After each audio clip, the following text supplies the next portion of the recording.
نحمدہ و نصلی علی رسولہ الکریم اما بعد فاعوذ باللہ من الشیطان الرجیم بسم اللہ الرحمن الرحیم۔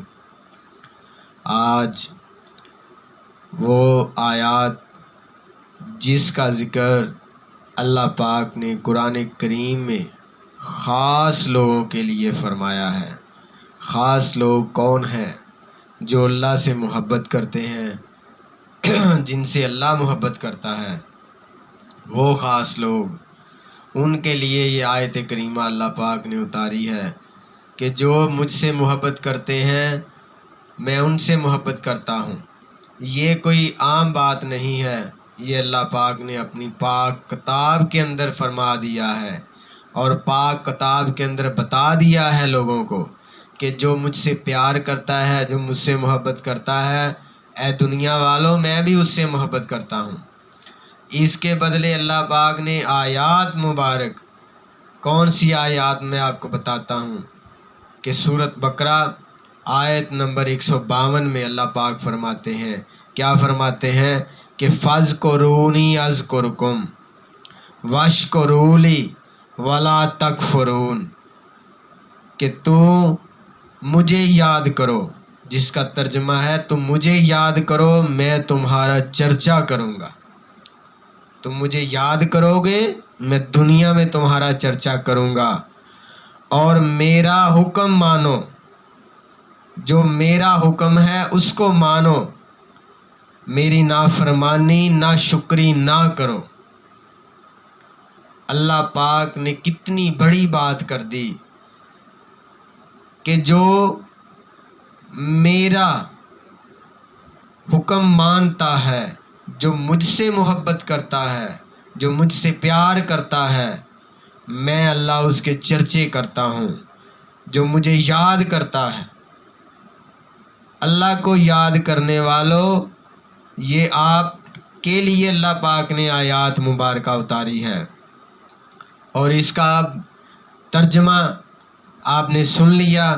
اب اس کی تفسیر سنیں کہ تفسیر میں اللہ پاک، علماء اکرام نے کیا لکھا ہے کہ اللہ پاک کتنا پیار کرتے ہیں، کتنی محبت کرتے ہیں کہ کائنات کی تمام نعمتوں سے بڑی نعمت ہم کو عطا کی۔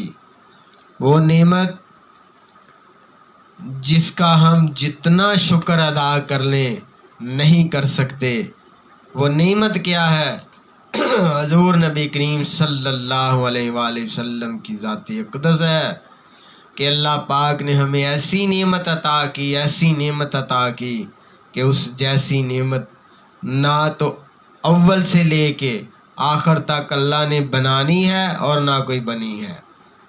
واحد وہ ذات ہے، آقا کی ذات، اس جیسی نعمت اللہ نے ہمیں اور کوئی بتائی ہی نہیں اور دکھائی ہی نہیں، بنائی ہی نہیں۔ وہ ایسی نعمت ہے اللہ پاک کی، وہ نعمت آقا کی ذات ہے۔ ان جیسا کائنات میں کوئی نہیں ہے، اور نہ اللہ پاک نے کوئی ان جیسا بنایا ہے اور نہ بنائے گا۔ تو تفسیر کے اندر یہ تمام چیزیں ہیں کہ حضور جیسی نعمت عطا کرنے کے بعد اور کرم کیا اپنی مخلوق پہ کہ اپنا ذکر ہمیں دے دیا، اپنا ذکر ہمیں عطا کر دیا کہ آقا جیسی نعمت دینے کے بعد اپنا ذکر بھی دیا کہ لو اے میرے ماننے والوں میرا ذکر کرو، میرا ذکر کرو۔ جب تم میرا ذکر کرو گے تو میں تمہاری دنیا میں چرچے کروں گا۔ تو ذکر ہر بندہ 3 قسم کا کرتا ہے۔ پہلا ذکر جو زبان سے کیا جاتا ہے، جیسے زبان سے تلاوت کی جاتی ہے، جیسے زبان سے اللہ اللہ کیا جاتا ہے، جیسے زبان سے یا حیو یا قیوم کہا جاتا ہے، جیسے زبان سے اذان دی جاتی ہے، جیسے زبان سے علماء اکرام قرات کرتے ہیں، یہ زبانی ذکر ہے کہ اللہ کی طرف لوگوں کو بلانا، اللہ کے احکامات کو لوگوں تک پہنچانا، جدھر بیٹھنا اس کا ذکر کرنا، جہاں بیٹھنا اس کی بات کرنا، یہ ہے زبانی ذکر۔ یہ سب چیزیں زبانی ذکر ہے۔ اور قلبی ذکر، قلبی ذکر کہ اپنے دل سے، اپنے اندر سے ہر چیز جو بھی مالک نے بنائی ہے، جو چیزیں اللہ نے بنائی ہیں، سب چیزوں کو اس کے احکامات کی طرف دیکھنا کہ جو اللہ نے بنا دیا، جو نعمتیں، جو عظمتیں اللہ کی ہیں وہ کسی اور کی تو نہیں ہو سکتی۔ تو یہ ساری چیزیں اللہ پاک نے جتنی بھی بنائیں، دل سے، اندر سے ماننا کہ فقط اللہ ہی بنا سکتا ہے، کوئی اور بنا نہیں سکتا۔ اور اس کے بعد اعضاء کا ذکر۔ اعضاء کا ذکر کیا ہے؟ اعضاء کا ذکر یہ ہے کہ اللہ پاک نے جن چیزوں سے انسان کو منع کیا ہے، کن چیزوں سے منع کیا ہے کہ نجائز کسی کو تنگ نہ کرنا، کسی سے زیادتی نہ کرنا، کسی سے لڑائی نہ کرنا، برے کام کی طرف نہ جانا۔ یہ اعضاء سے جاتا ہے نا، انسان چل کے جاتا ہے، چوری کرنے جاتا ہے تو چل کے جاتا ہے، کوئی بھی برائی کی طرف جاتا ہے تو چل کے جاتا ہے۔ تو ان چیزوں سے یہ اعضاء ہیں۔ اپنے اعضاء کی حفاظت کرنا، اپنے اعضاء کو اللہ اور اس کے رسول کے احکامات پر چلانا، یہ اعضاء ہے۔ اعضاء سے اللہ کے حکم کو ماننا۔ اذان ہوئی، چلو نماز کی طرف، چلو مسجد کی طرف، یہ چل کے جانا، یہ اللہ کو بڑا پسند ہے۔